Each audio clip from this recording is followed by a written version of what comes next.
Soyez bénis, vous qui êtes avec nous, et vous que vous vous sentez découragé, abattu, seul.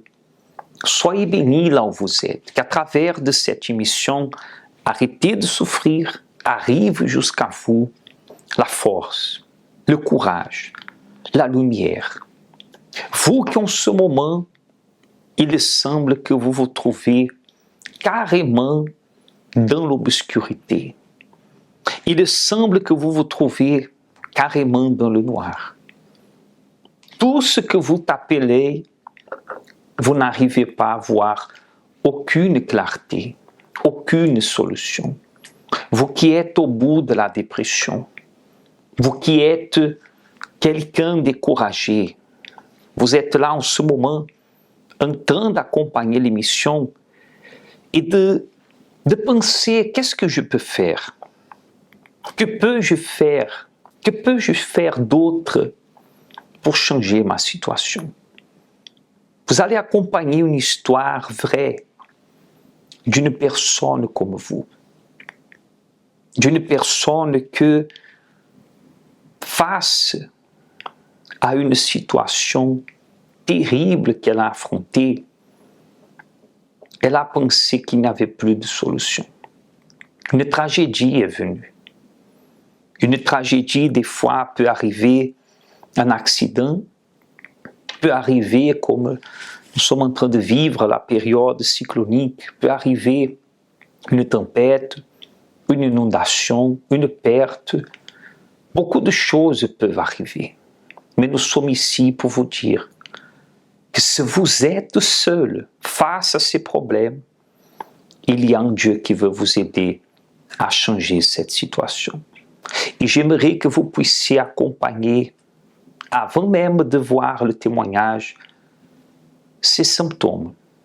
Symptômes qui parlent que véritablement vous avez besoin d'aide. Vous avez besoin de briser ce mal-être, ce malheur, participant ce dimanche à 15 heures de cette réunion spéciale pour le brisement de la malédiction, des problèmes familiaux, de la dépression, de l'angoisse, des choses que vous voyez qui sont en train de se propager dans votre vie depuis des années.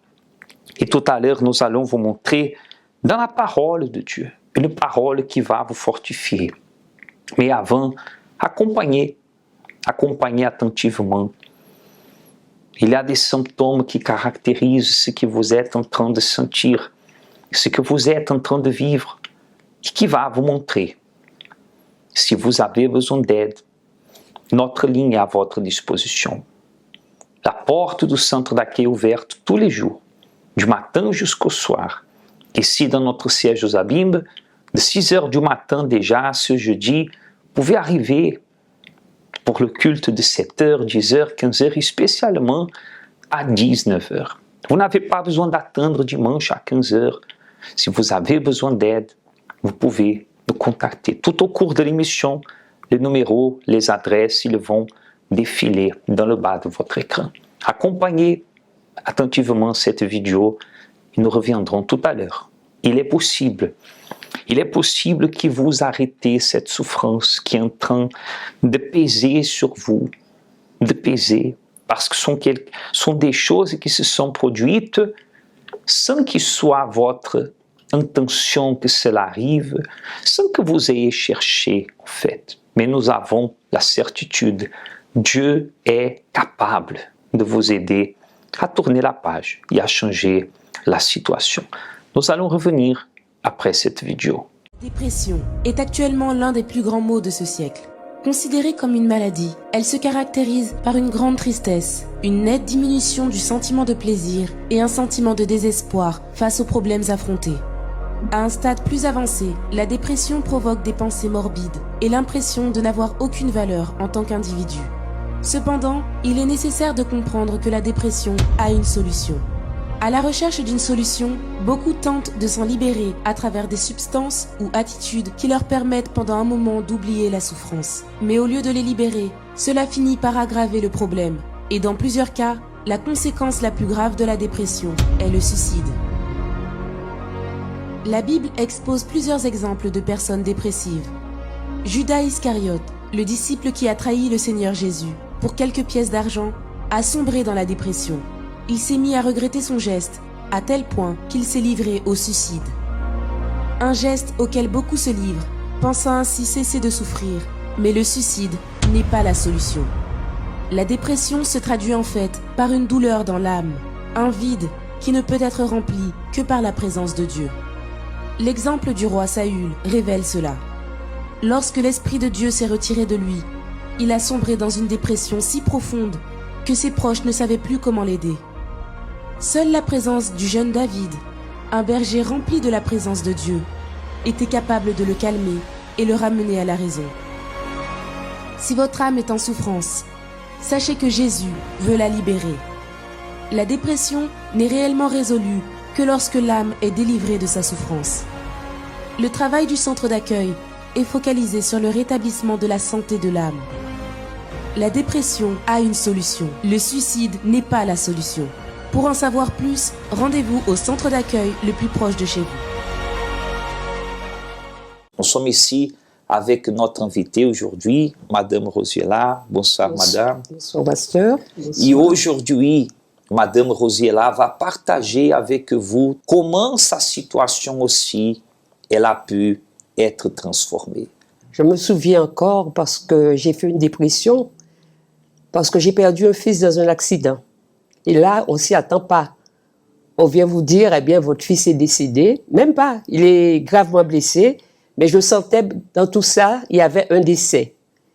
Et par la suite, bon, eh ben, je suis tombée en dépression. Et j'allais très mal, et mes enfants aussi d'ailleurs, pasteur.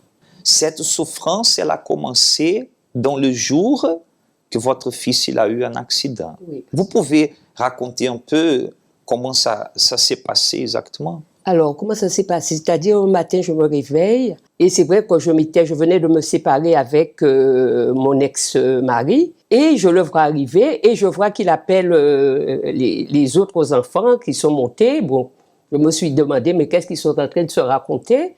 Et il essaie, il me dit, bon, eh bien, mon fils a eu un accident, notre fils a eu un accident, et il est à l'hôpital, il faudrait que je m'habille, qu'on y aille.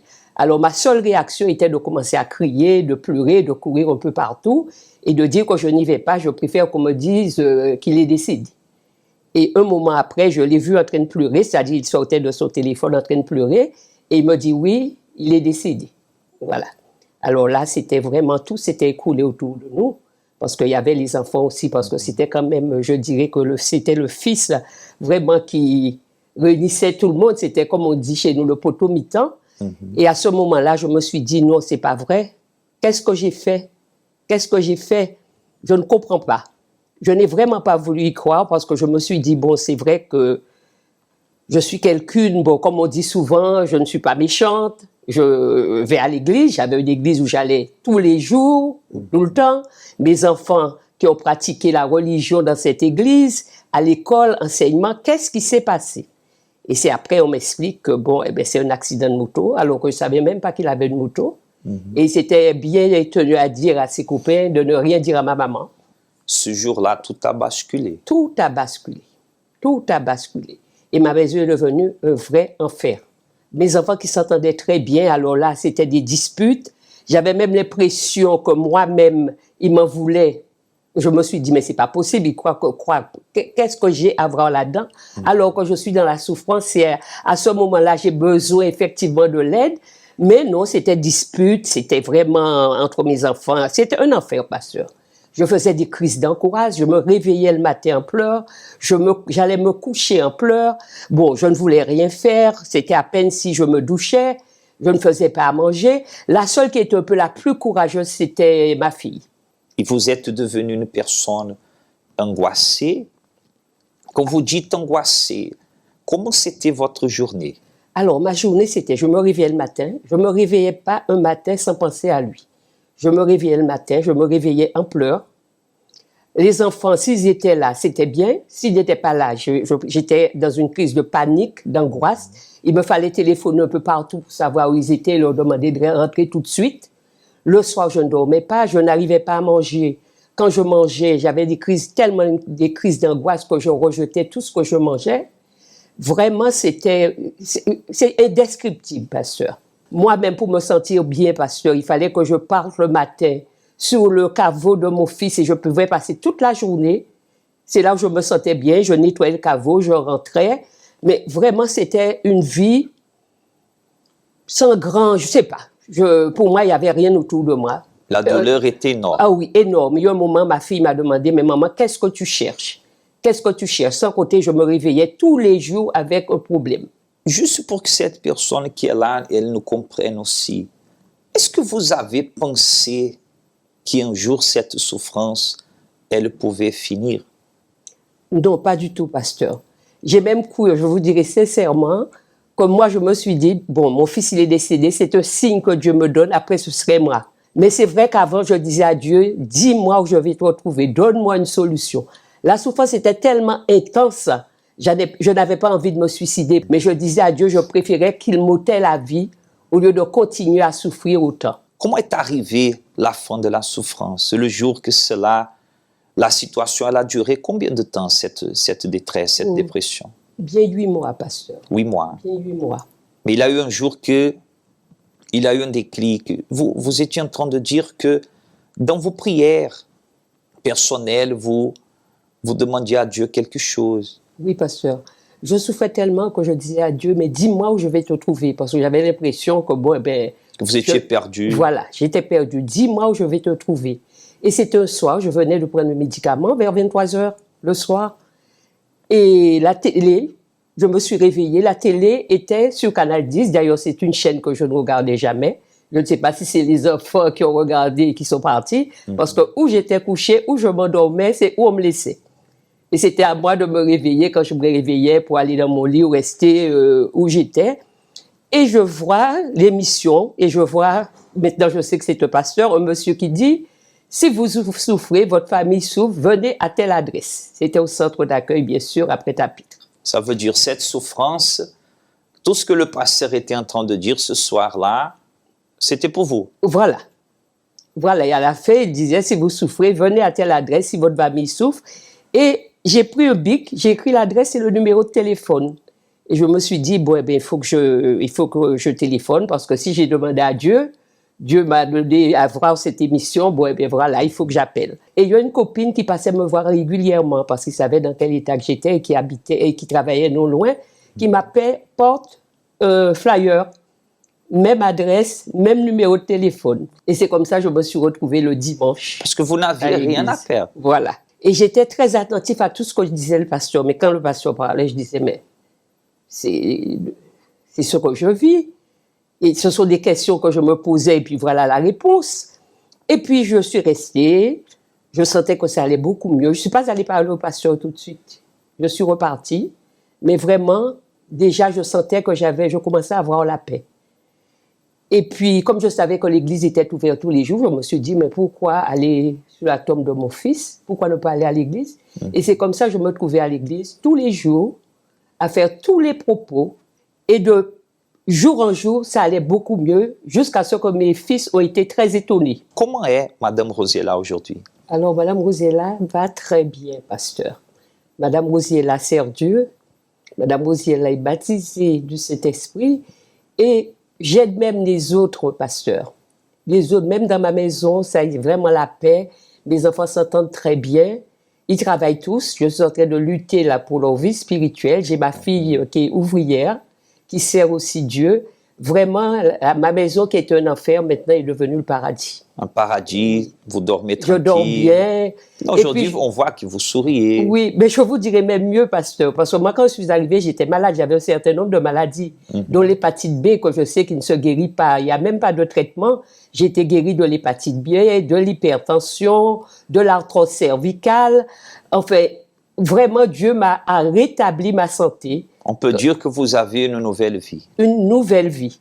Cette souffrance, vous êtes la preuve vivante que Dieu peut arrêter la souffrance. Oh oui, pasteur. Et quelle que soit la chose que je traverse, je sais qu'à travers de la foi, il y a le Dieu qui est là, il y a le Dieu des impossibles, le Dieu que j'ai connu et que je dis merci.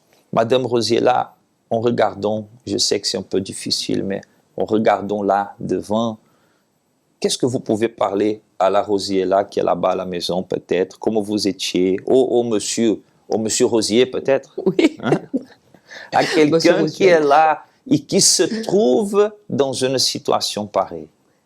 Alors, ce que je dirais à cette personne, ne restez pas à la maison et puis se dire, il n'y a aucune solution. Il y a toujours une solution parce que moi, je suis la preuve vivante. Parce que moi, je n'ai jamais cru aujourd'hui, j'aurais retrouvé le sourire, j'aurais retrouvé vraiment cette vie que vraiment, je dirais même que je prends plaisir à vivre.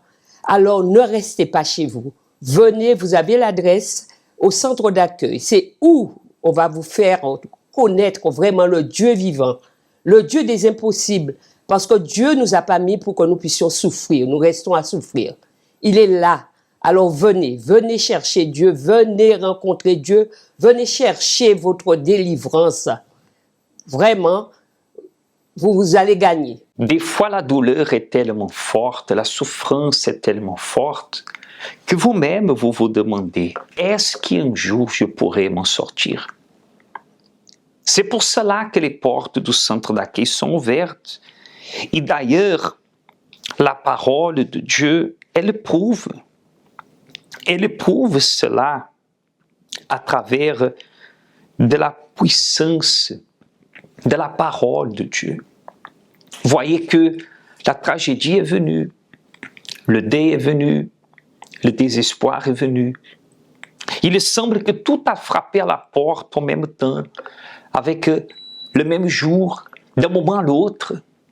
Personne n'attend un moment difficile, personne n'attend. Mais nous sommes là pour vous soutenir. Si vous avez besoin de notre aide, contactez-nous. N'hésitez pas à nous contacter. J'aimerais même prier pour vous. J'ai déjà préparé ici mon verre d'eau. J'aimerais que vous puissiez aller préparer le vôtre. Je vous attends. Et de suite, je vais déjà réaliser la prière en votre faveur. Vous nous accompagnez ici de la Guadeloupe. Nous aurons le plaisir de vous accueillir ici, dans notre siège aux Abîmes, ce dimanche spécialement à 15h, ou si vous préférez, déjà demain. N'attendez même pas dimanche, aujourd'hui c'est encore mercredi, la porte du centre d'accueil universel est ouverte pour vous tous les jours, sans exception. Si vous habitez à la Guyane française, vous pouvez contacter aussi et avoir les adresses du centre d'accueil universel le plus proche, comme aussi vous de la Martinique.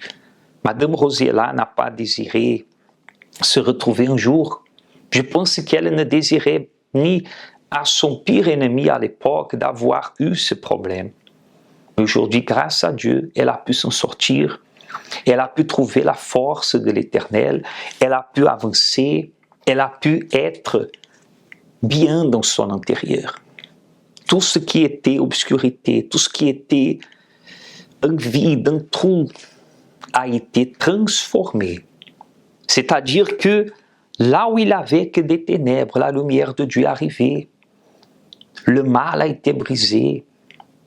Combien de fois il y a des problèmes que vous regardez et vous le voyez dans un frère, vous le voyez dans un oncle, dans une tante, le même problème. Comme qu'une racine qui s'est enracinée dans votre famille, et ça fait des décennies que le même type de problème est arrivé. Vous allez voir d'ailleurs à ce sujet comment est arrivée une malédiction dans la famille Kennedy. Et vous allez vous rendre compte que ce qui est arrivé dans cette famille Kennedy arrive aujourd'hui en beaucoup de familles, par des problèmes peut-être différents, par des vices, des maladies, des situations inexplicables, que quelqu'un regarde et dit, mais comment cela est arrivé encore? Encore, cela est arrivé dans la même maison, dans la même famille. L'année dernière, il y a des familles que tous les ans, au même temps, dans la même saison, perd un être cher, meurt quelqu'un. Il y a besoin, urgemment, il y a besoin que vous cherchiez de l'aide. Vous allez assister à cette vidéo. Vous allez mieux comprendre à ce sujet et nous allons revenir ici pour réaliser la prière en votre faveur. Dimanche à 15h, c'est l'horaire, c'est le jour. L'adresse 6 Morne-Vergin, ici en Guadeloupe, aux Abîmes. Exclusivement ici, vous avez l'opportunité de changer la situation de votre vie et aussi par conséquence de votre famille.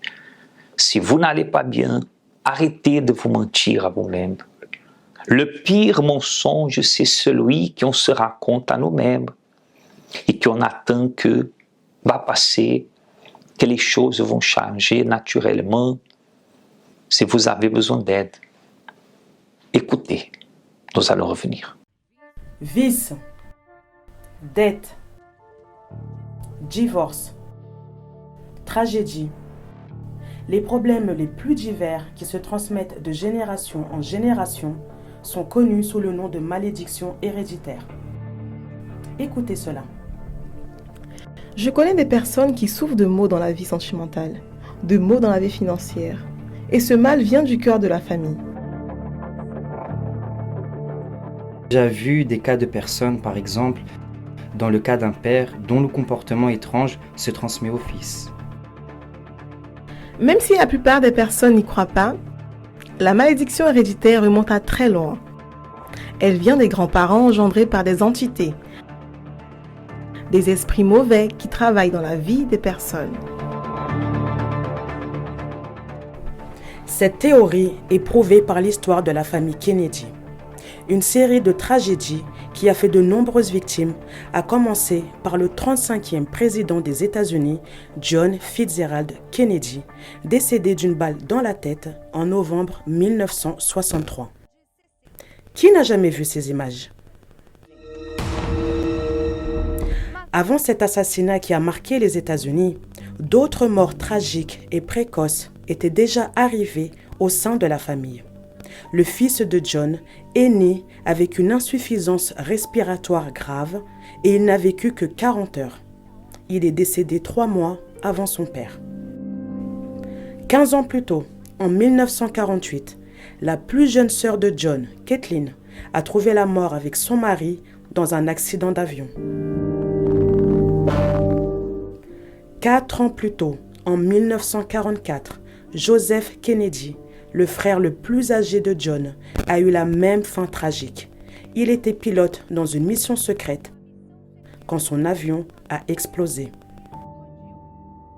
Mais ce n'est pas la dernière mort tragique qui a frappé la famille Kennedy.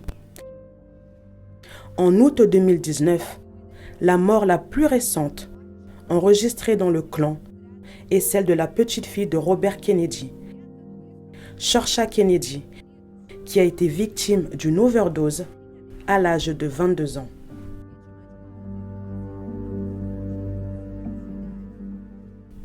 En mai 2012, la seconde épouse de Robert Kennedy Jr. a été retrouvée pendue à l'âge de 52 ans. Elle traversait une longue bataille contre sa dépendance à l'alcool et aux drogues. Septembre 2011, Cara Kennedy décède à l'âge de 51 ans, succombant à une attaque cardiaque après un entraînement sportif. Cara Kennedy venait de se remettre d'un cancer.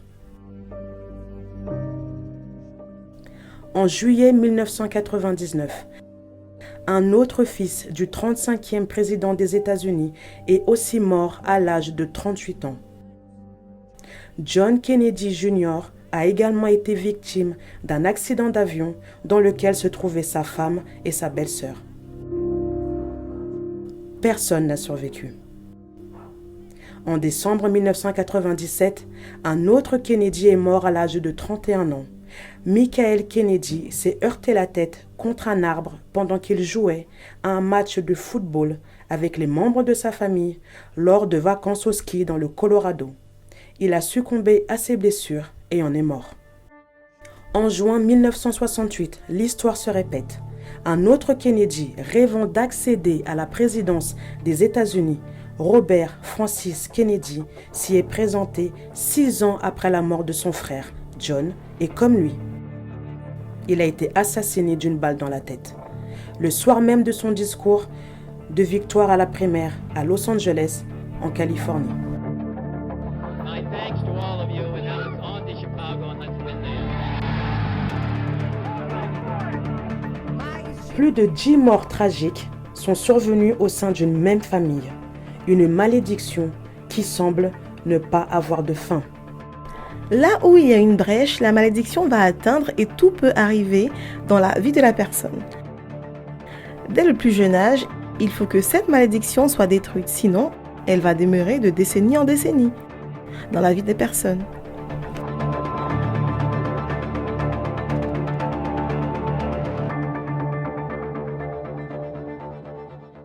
Tous les jours surgit une nouvelle opportunité.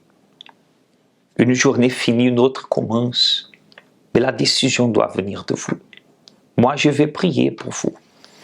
Je vais prier pour votre vie, pour votre santé, pour votre âme. Mais je suis là en train de vous annoncer la parole de Dieu. La parole de Dieu qui, elle dit comme ça au psaume 17. Au psaume 17, dans sa prière, David il a décrété au psaume 17, verset numéro 6, il a dit « Je t'invoque car tu m'exauces, ô Dieu. Incline vers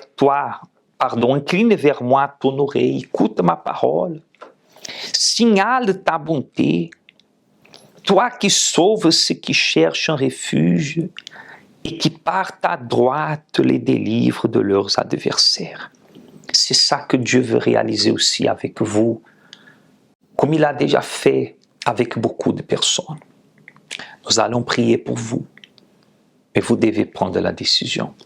La décision de invoquer Dieu.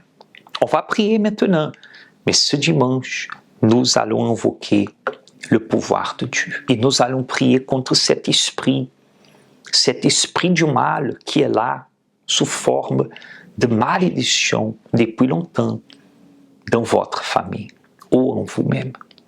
Croyez-vous, après le spot, nous allons revenir en prière. Si vous êtes à l'hôpital, à la maison, en prison, peu importe, la main de Dieu va vous visiter comme il dit ici.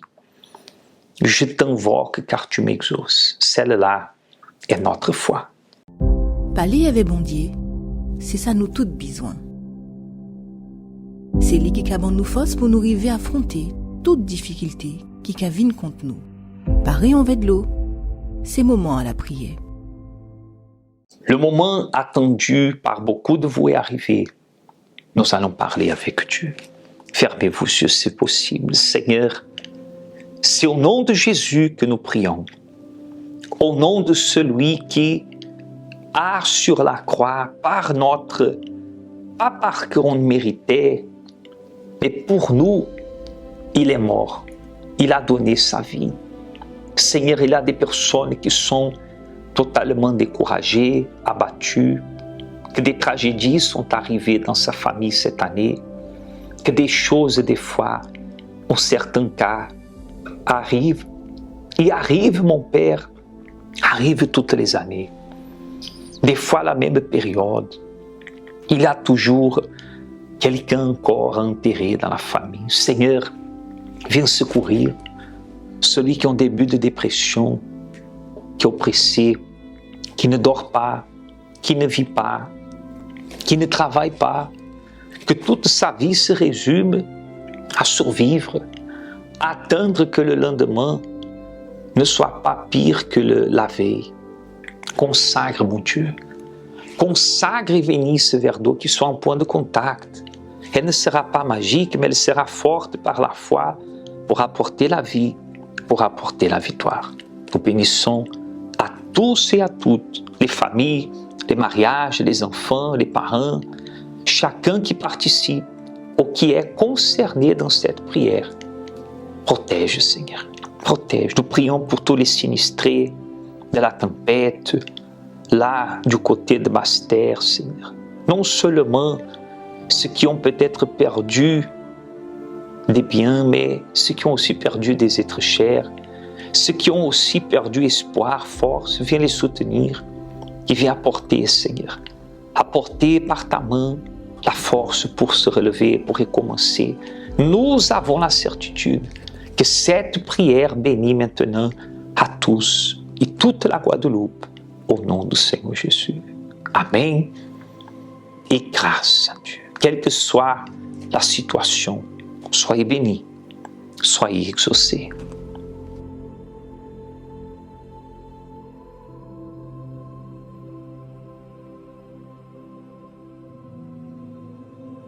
C'est à vous la décision. Vous allez accompagner encore une vidéo qui parle de la décision que vous devez prendre, les adresses de nos églises, mais n'hésitez pas. Reconnaissez que seul vous ne pouvez pas, ce n'est pas faiblesse. Au contraire, c'est décider d'être plus fort demain parce que vous serez alliés avec Dieu pour changer la situation. Nous vous attendons ce dimanche à 15h pour le brisement de toute racine du mal, malédiction familiale, vous qui êtes en dépression, angoissé, vous ne savez plus quoi faire, la porte est ouverte. Mais n'hésitez pas, si vous avez besoin d'aide, nos lignes sont ouvertes et vous pouvez arriver ce jeudi déjà à 19h ici dans notre siège aux Abîmes ou au centre d'accueil le plus proche. Contactez pour vous renseigner de tous les horaires, de l'adresse, toutes les informations. Soyez bénis. Vous êtes capable. Dieu, il vous a exaucé. Et il va aussi vous aider à changer cette situation. Dieu vous bénisse. Connaissez-vous nos centres d'accueil universels ici dans les Dômes? Notre siège est situé en Guadeloupe, aux Abîmes, au 6 Morne-Verguin, en face de la Brède, entre le KFC et le McDonald's. Nous avons aussi nos centres d'accueil à Pointe-à-Pitre, au 29 quai Lefebvre, en face du parking du port. À Baïf, au 51 impasse Louis Blériot, Zac des Pères Blancs, derrière le Super U. À Saint-François, à la rue Charles Junon, à 100 mètres du marché de la Rotonde. Nous sommes aussi en Martinique, au 42 rue Garnier-Pagès, proche du Leader Price à Fort-de-France. Mais aussi en Guyane française, à Cayenne, au 19 zone artisanale Galmo, proche de l'entrée du CFA. Ainsi qu'à Kourou, au 1 rue du Levant, proche du Lip Service Ting. Si vous désirez plus d'informations, vous pouvez nous contacter sur notre ligne AMI au 05 90 28 33 83 ou sur notre WhatsApp au 06 90 55 16 70.